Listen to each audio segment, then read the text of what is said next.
Okay guys, and welcome back to the channel.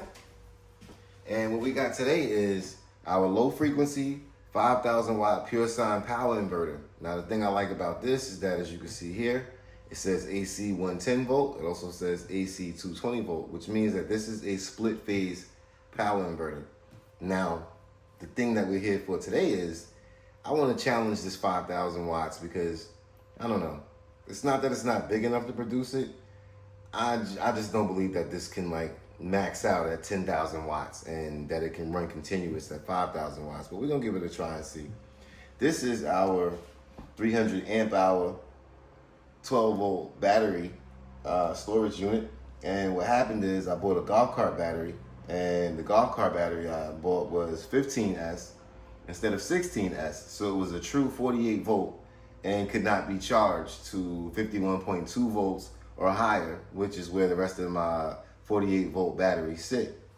So what I did was I took it apart, and because there were 15 cells instead of 16, I used 12 of them, and I created a 300 amp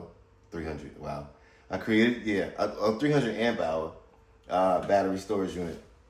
And this is very easy to charge. It charges evenly. Doesn't need a BMS, battery management system. As long as you charge at the far ends, all of the cells stay completely 100% in league with each other. So just so you know, I never built the BMS for this thing, so just to show you that these cells are pretty accurate all the way through. Let's start here. 334. 334. We can just choose randomly. 334. 334. 334. And no matter what, they're all going to be 334 because they charge and discharge evenly. And I guess it's because they're all in the 12 volt series. And I mean, not a series. I guess it's because they're all in a 12 volt parallel that they're able to do that. So, all right. So what we got for today's test is we got 2 heat guns. We got 2 cables that we're going to connect to one leg of this inverter, and then we're going to connect another one to the other leg of it. That way we split the phase, and we're going to have 120 volts on one side and 120 volts on another side. Well, it says 110 volts. So we're going to have 110 and 110, giving us a total of 220, but on separate legs. So let's get started with that, see what we got. So from another angle, we're going to take our 2 cables and we're going to connect these one to each leg, and that'll give each one of these 110 volts. And we got to use this skinny screwdriver to do it. So okay, nice and snug. So we got 110 allegedly coming out of here, and we're going to connect our other side and get 110 coming out of there too. Let's open these up a little more.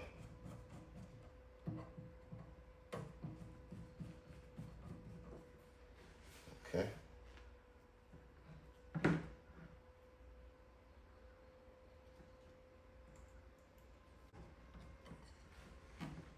Okay, that's also snug. All right, we're gonna go ahead and power it on.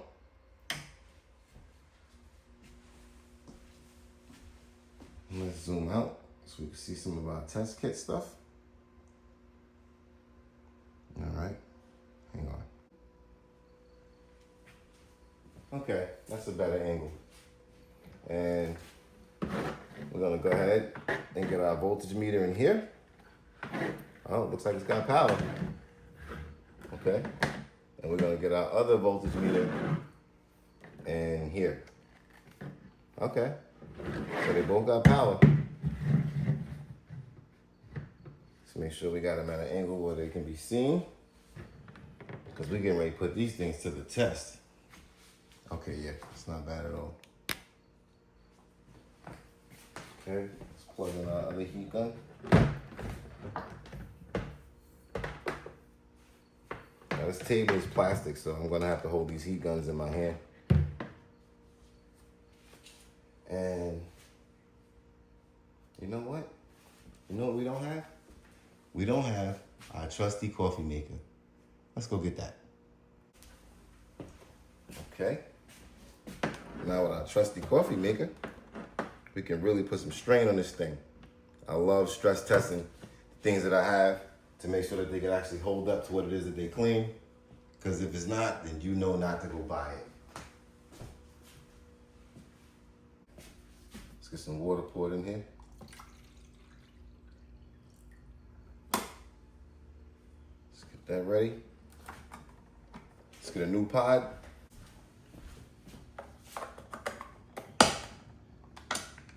Okay, let's get our little test started.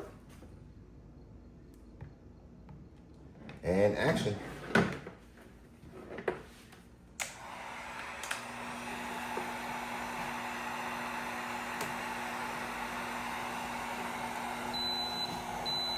Uh-oh, we got an alarm. And it's shut down. I'm gonna have to review it to see what actually happened. But yeah, I'm definitely gonna say, with the small amount of things we had plugged in, I believe that these heat guns take about 1,000 watts a piece, just a little more. And the coffee maker takes about 1,300. So we're talking 3,300 watts, and this thing was not capable of pulling that off. So let's see what it can do. That was very disappointing. All right, let's try one heat gun and a cup of coffee. Okay, let's recycle you, Joe. Let's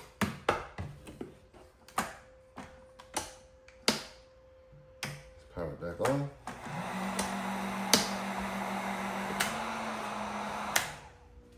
Okay.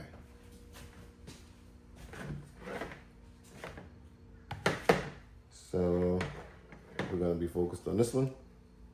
And again, the coffee maker is 1,300 watts. So whatever this heat gun adds to it is gonna be that plus 13. So I'm assuming about 2,300 watts all total.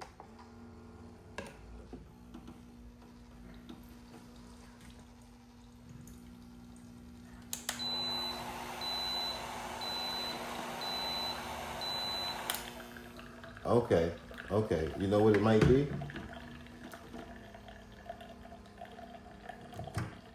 This may actually be the way that I'm turning everything on.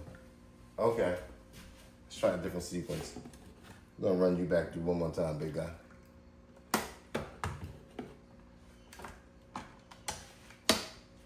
Okay, let's start with a heat gun first.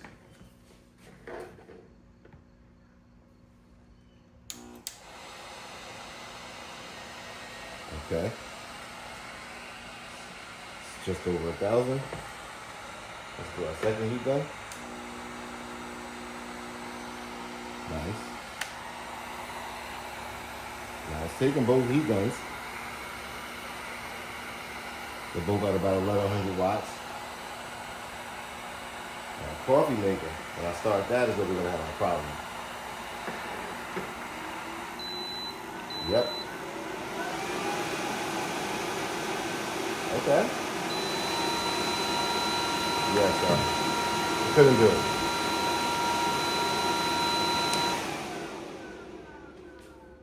All right. So I'm assuming we can do a heat gun and a coffee maker. So let's try that.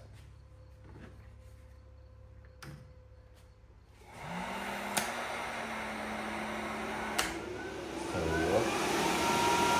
Okay. Wow, that thing is loud. Like a turbine engine or something. Let that calm down a little bit.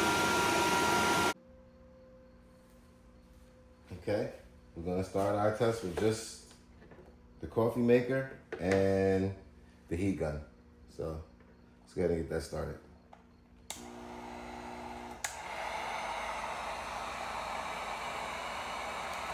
And I'm gonna let the heat gun run for as long as the coffee takes to run too.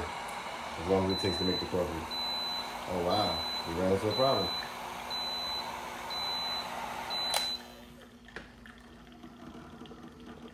Okay, so that fault turned off as soon as I turned off the heat gun. Let's see what happens when I turn the heat gun on, I guess halfway.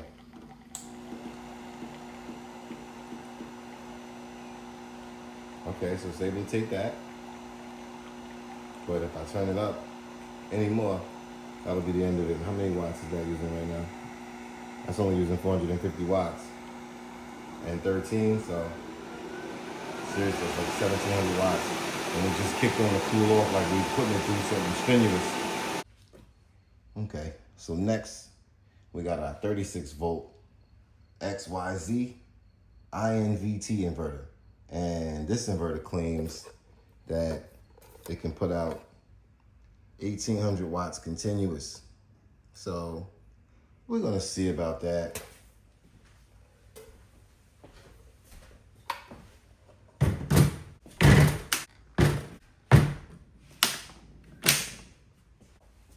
So let's go ahead and get our battery set up.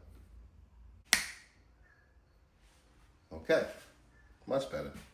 So now we're gonna put it through the same test that we put our other inverter through, and we're gonna see, can we run this for 1800 watts? And if so, how long?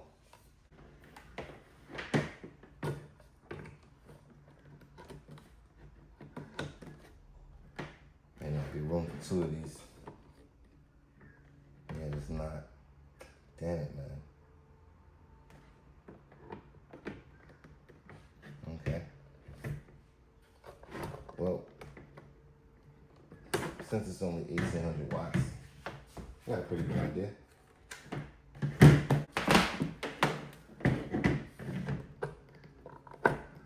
Okay.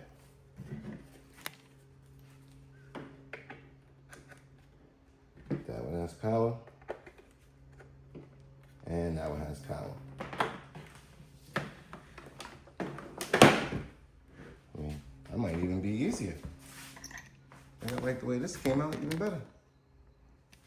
Okay, let's make sure we can see these numbers.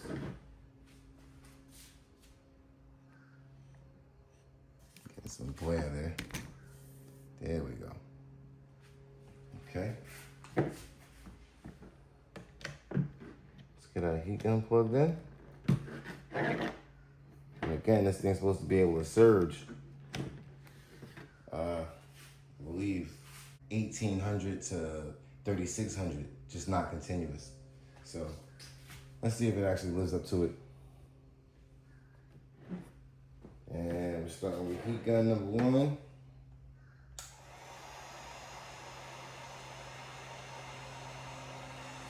Got 600 watts, not bad.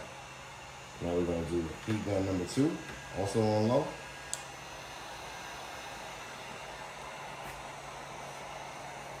So that's about the same, putting out about the same watts. Now I'm gonna turn 1 up to high, which will bring us up to about 1600, I think. Okay, our inverter turned on. And yeah, we're at about 1700 right there. And I'm gonna try to turn the other one on high, see what happens. And it shut down. All right. So together it would have been 2,000 watts. It definitely didn't give us a 2,000 watt surge, but I guess it hung in there for what it could do. Now I'm gonna try it with 1 on low. It'll do both on low. So, all right, 1800 watts. We'll say, yeah, it passes the 1800 watt test, but it doesn't have that surge capability to be able to get us to 3600 watts to be able to take on any kind of load. So, no, I do like it though. I like it a lot. Just, it oversold itself. That's all. All right, guys. Thank you for joining me here at Keeping It Simple Solar. But the entire goal is taking America off the grid, one house at a time.